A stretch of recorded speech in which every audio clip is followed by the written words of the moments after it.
प्रणाम। मैं सार्थक रंजन, पप्पू यादव जी का पुत्र, और मैं नहीं चाहता था कि हमारी मुलाकात ऐसे हो, पर जैसे पापा कहते हैं कि समय और परिस्थिति के सामने किसी का बस नहीं चलता है, तो प्रणाम स्वीकार करिए मेरा। और मैं कल जो हुआ उसके बारे में बात करना चाह रहा हूँ। कल दो घटनाएं हुई, एक जो बिल्कुल नहीं होनी चाहिए थी और दूसरी के बारे में सोच के सुकून मिलता है। कल हम सब ने मिलके एक व्यक्ति के ऊपर अन्याय जो हुआ है, हम सब ने मिलके ट्विटर पे हमने उस ट्रेंड को नंबर 1 कर दिया और काफ़ी घंटों तक रहा। मैंने भी ट्वीट किया घर पे अपने आराम से सोफे में बैठ के, उसे नंबर 1 ट्रेंड की दौड़ पे लगे रहे सोचा, पर वो कल हुआ और कल चला गया है। और अब जब जेल जाने की बारी आई है तो मेरे पिता अकेले हैं। कल 9 बजे से लेके आज सुबह 3 बजे तक वो सिर्फ एक मुजरिम की तरह ट्रीट हुए हैं, और मैं जानना चाहता हूँ कि उनका जुर्म है क्या। हॉस्पिटल्स की जो हालत है बिहार में, उसकी सच्चाई दिखाना जुर्म है, या दवाइयाँ नहीं हैं तो जिनको ज़रूरत है उनको दवाइयाँ पहुँचाना जुर्म है, लोगों को खाना देना जुर्म है, या जो काला बाजारी चल रही है दवाइयों की उसको पेश करना जुर्म है। सबसे बड़ा जुर्म मेरे को ये लग रहा है कि एक नेता के घर पे जो छापा मार के उन्होंने आप लोगों के लिए जो एम्बुलेंसेस यूज़ होनी थी वो बस घर पे पड़ी हुई थी, और वो बस ये चाह रहे थे कि वो सारी एम्बुलेंस यूज़ हों आप लोगों के लिए। मुझे लग रहा है कि यही जुर्म उनका सबसे बड़ा रहा।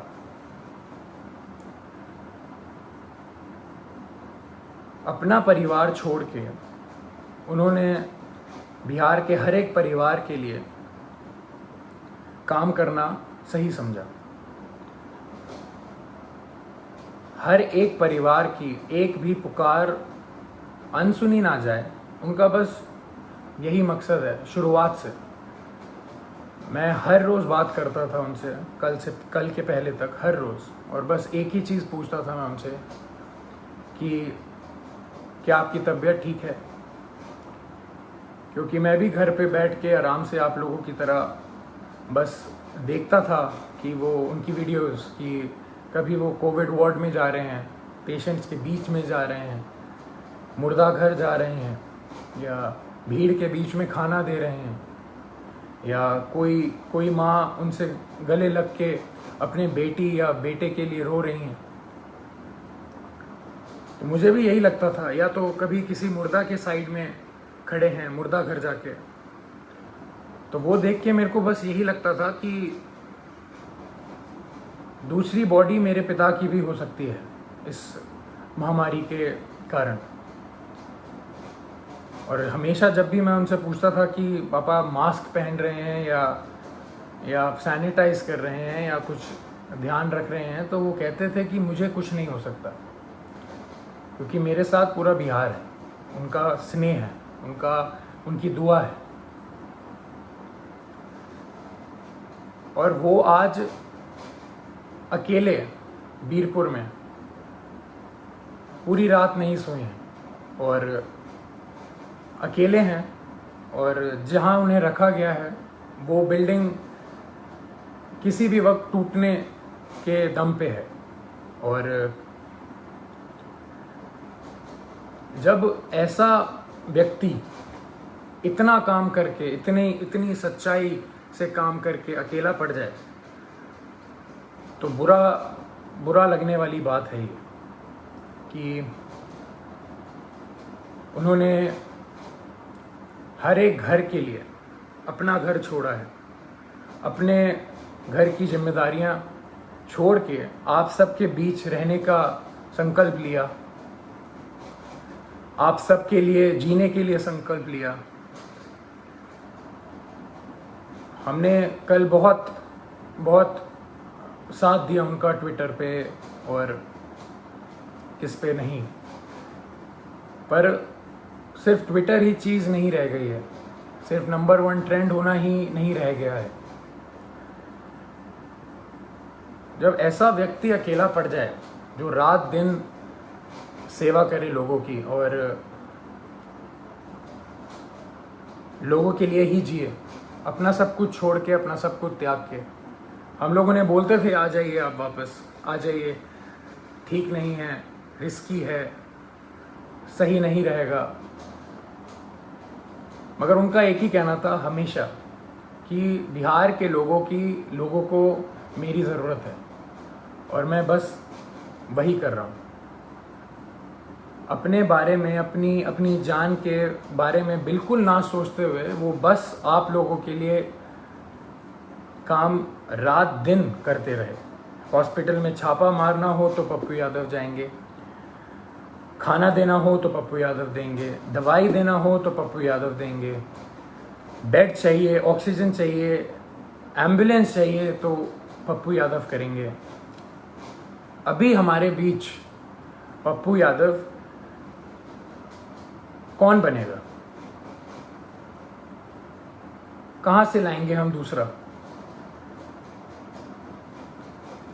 हम उन्हें अकेला इस टाइम पे नहीं छोड़ सकते। मैं बेटा हूँ इसलिए ये सारी बातें कर रहा हूँ, नहीं। अगर मैं सिर्फ एक बेटे की तरह सोचता तो शायद मैं उनको ज़बरदस्ती बहुत पहले घर बुला चुका होता, पर मैं एक नागरिक की तरह सोचूं तो बहुत बुरा लग रहा है। जो आदमी रात दिन एक करके सिर्फ दूसरों के लिए जिए और उसके साथ ऐसा अन्याय हो, ये बिल्कुल मंजूर नहीं है, ना हम लोगों को मंजूर करना चाहिए।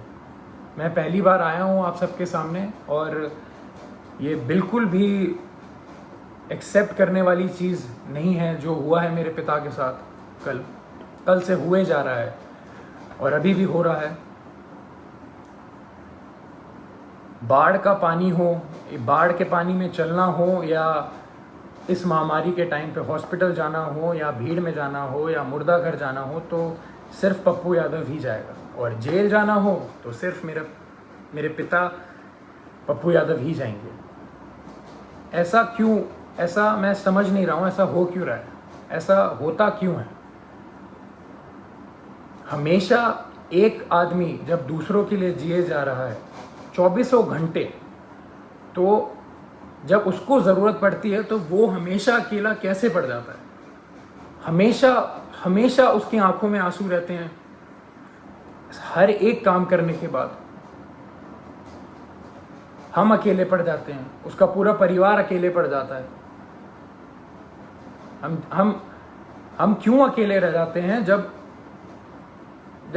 वो व्यक्ति रात दिन बस दूसरों के लिए जीता है? तो दूसरे क्यों नहीं खड़े हो सकते उसके लिए? क्यों नहीं आवाज निकाल सकते? क्यों नहीं हम, अगर एक पप्पू यादव बिहार के लिए इतना कर सकता है तो सोचिए 2 पप्पू यादव या 10 पप्पू यादव या 1 लाख पप्पू यादव कितना करेंगे। मैं कहूँगा मेरे पिता का नाम सिर्फ एक नाम नहीं है, वो सिर्फ एक व्यक्ति नहीं है, वो एक जुनून है। वो जुनून हर एक के अंदर रहता है। मेरे अंदर भी है, मेरी बहन के अंदर भी है, मेरे भाई के अंदर भी है, और आप सब के अंदर। वो सारा जुनून एक साथ अगर काम करे तो हमारा जो पहला पप्पू यादव है वो कभी अकेला नहीं पड़ेगा। मैं दिल से खुशगुजार हूँ आप सबका कि हम सब ने कल बहुत बहुत प्यार दिया, बहुत स्नेह दिया मेरे पिता को। पर अभी रुकने की बारी नहीं है। उनको अभी तक हरास किया जा रहा है। जैसे कल रात से वो सोए नहीं हैं, खाए नहीं हैं, उनको दवाइयाँ उनको दवाई खानी होती है, उनको शुगर है, उनका 1.25 महीने पहले ऑपरेशन हुआ है, राइट पैर की नसें उनकी वीक हैं, तो खून सर्कुलेशन नहीं होता है उनके राइट पैर में अच्छे से। और किस जुर्म में ये सज़ा उनको दी जा रही है, मैं ये पूछना चाहता हूँ। और जिनकी वजह से हो रहा है वो बहुत अच्छे से जानते हैं कौन कौन है, और ये बिल्कुल ना समझें कि किसी को नहीं पता है कि किसकी वजह से हो रहा है ये और क्यों हो रहा है। यहाँ कोई बच्चा नहीं है और कोई डरा हुआ नहीं है। पप्पू यादव ना कभी किसी से डरा है, ना कभी डरेगा।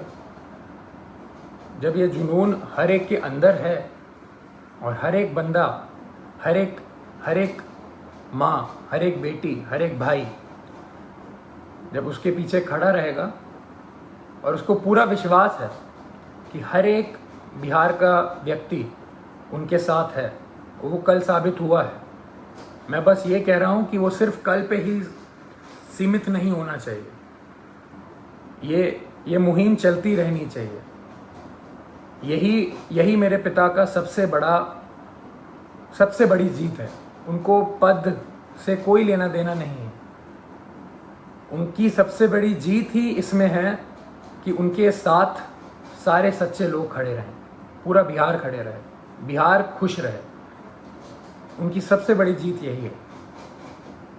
तो जब हम सब में ये जुनून है तो हम सब मिलके इस मुहिम को, इस भ्रष्टाचार के खिलाफ जो हमने मुहिम छेड़ी है, जो ये भ्रष्टाचार मेरे पिता के खिलाफ हो रहा है, जिस जुर्म में जो कोई नहीं बता सकता, जो कोई बता ही नहीं सकता कि जुर्म है क्या। मैं चाहूँगा हम सब एक साथ मिलके इस भ्रष्टाचार के खिलाफ जो मुहिम मेरे पिता ने छेड़ी है, लाखों की कतार में हम एक सब मिलके इसके खिलाफ आवाज़ उठाएं और मेरे पिता को जो जीत हमेशा देखी है उन्होंने बिहार के लिए, वो रास्ता, वो राह, वो पथ पे हम सबको चलते रहना है। इसी में उनकी सबसे बड़ी खुशी और सबसे बड़ी जीत है।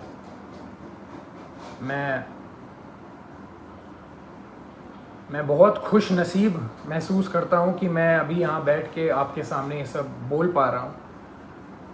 ये मेरे पिता का संघर्ष ही है जो इतना प्रेम उन्हें मिलता है, और उनके नाम की वजह से मैं यहाँ पे बैठा हूँ तो आप सबके बीच में मेरी आवाज़ जा पा रही है।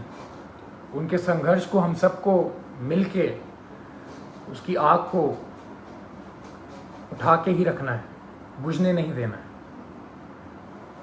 प्रणाम।